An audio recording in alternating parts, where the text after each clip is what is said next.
Halo healthy people, kembali lagi bersama saya dengan Dr. Meta dalam acara Let's Prevent.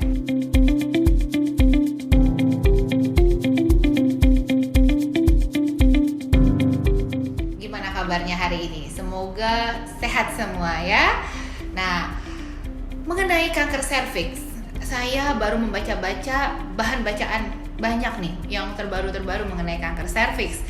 Nah, kanker serviks seperti yang kita ketahui itu banyak merenggut nyawa para wanita ya di Indonesia.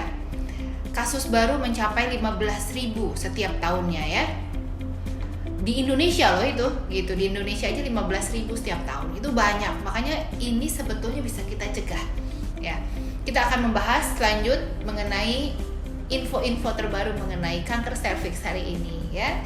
Seperti yang Anda ketahui, kanker serviks disebabkan oleh virus human papilloma virus ya. Jadi kanker serviks ini bukan kanker yang diturunkan secara genetik, melainkan ditularkan dari orang satu ke orang lainnya. Nah, karena ini adalah penyakit menular, sebetulnya kita bisa menyetop rantai penularan kanker serviks ini. Human papilloma virus itu ada berbagai jenis, berbagai macam ya. Bukan hanya ada 5, tapi ada kurang lebih 100-an gitu jenisnya. Nah, yang paling sering menyebabkan kanker serviks adalah HPV 16 dan 18. Itu penyebab kurang lebih 70-80% kanker serviks. Nah, sedangkan kutil kelamin disebabkan oleh human papilloma virus tipe 6 dan 11. Tapi selain 4 human papilloma virus tersebut, masih ada HPV 33, HPV 52, HPV 45 ya. Nah, itu juga bisa menyebabkan kejadian kanker serviks, namun lebih kecil kejadiannya dibandingkan HPV 16 dan 18 untuk menyebabkan kanker serviks ya. Nah, bagaimana sih seseorang bisa terkena kanker serviks? Nah, 85% kanker serviks menular melalui hubungan seksual. Tapi bukan berarti jika Anda hanya memiliki satu orang pasangan seks, itu artinya Anda aman. Karena saya banyak menemukan pasien-pasien yang mereka itu merasa aman karena cuma punya satu pasang partner seks gitu ya. Tapi ternyata mereka juga bisa mengidap kanker serviks karena memakai barang bersama. Contohnya kita kan pakai toilet bersama, misalnya kita pergi, ternyata kita nggak bisa nahan pipis juga ya. Nah, kita pakai toilet bersama atau kita pakai anduk bersama. Nah, itu juga sebesar 15% menyumbang kejadian kanker serviks pada wanita ya. Jadi sebetulnya semua wanita itu berisiko terkena kanker serviks gitu. Baik yang belum menikah maupun yang sudah menikah, baik yang belum pernah berhubungan seks ataupun yang sudah berhubungan seks. Kanker serviks pada stadium awal itu tidak bergejala sama sekali. Makanya penderita kanker serviks biasanya datang ke dokter itu sudah stadium lanjut, minimal stadium 3. Karena gejala kanker serviks yang seperti adanya keputihan yang berbau, ataupun kalau hubungan seksual dengan pasangan terus kemudian ada bercak darah gitu ya. Itu semua terjadi kalau stadium kanker serviksnya sudah termasuk stadium yang lanjut. Jadi pada stadium awal kanker serviks itu tidak bergejala sama sekali. Oleh karena itu penting sekali adanya deteksi dini kanker serviks. Nah, bagaimana cara deteksi dininya? Kalau seseorang belum menikah, belum pernah melakukan hubungan seks, itu memang tidak dilakukan deteksi dini.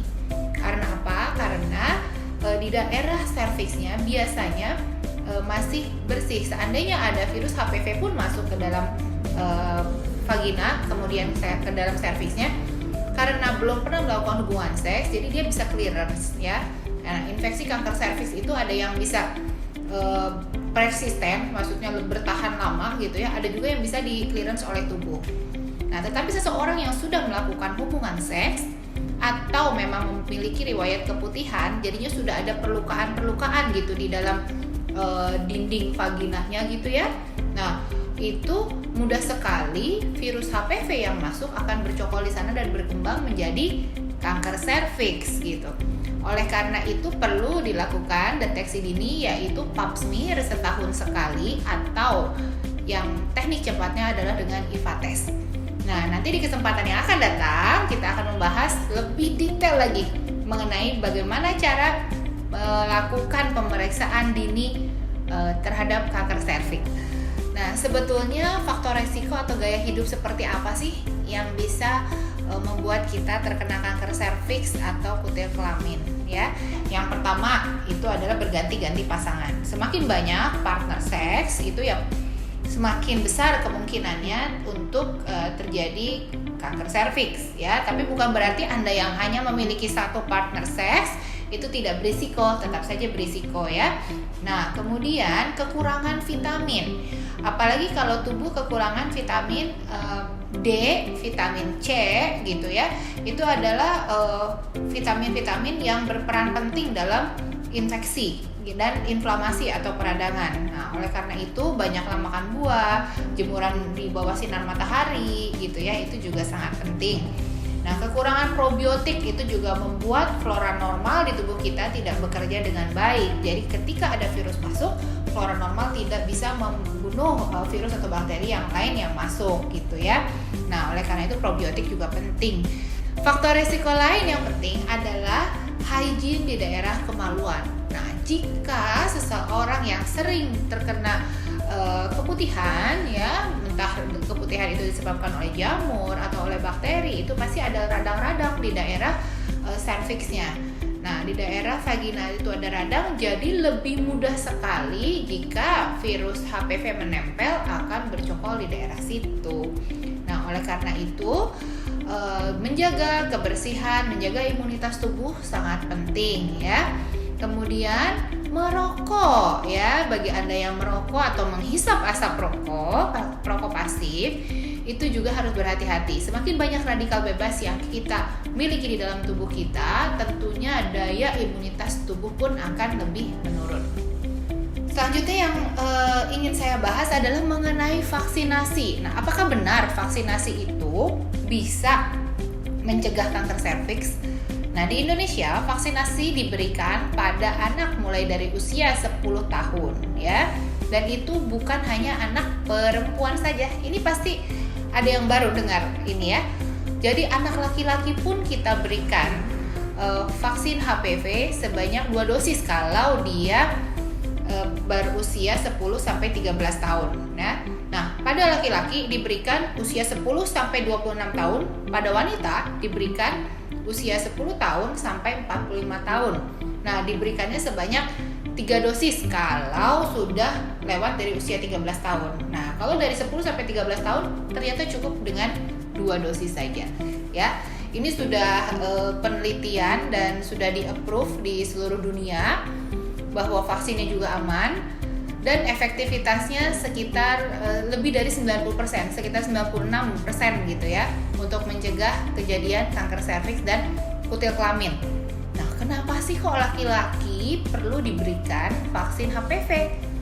Di Singapura waktu itu saya pernah ikut seminar di sana, mereka mempromosikan sekali begitu untuk warga negaranya yang masih muda-muda itu mendapatkan vaksin HPV walaupun mereka adalah laki-laki.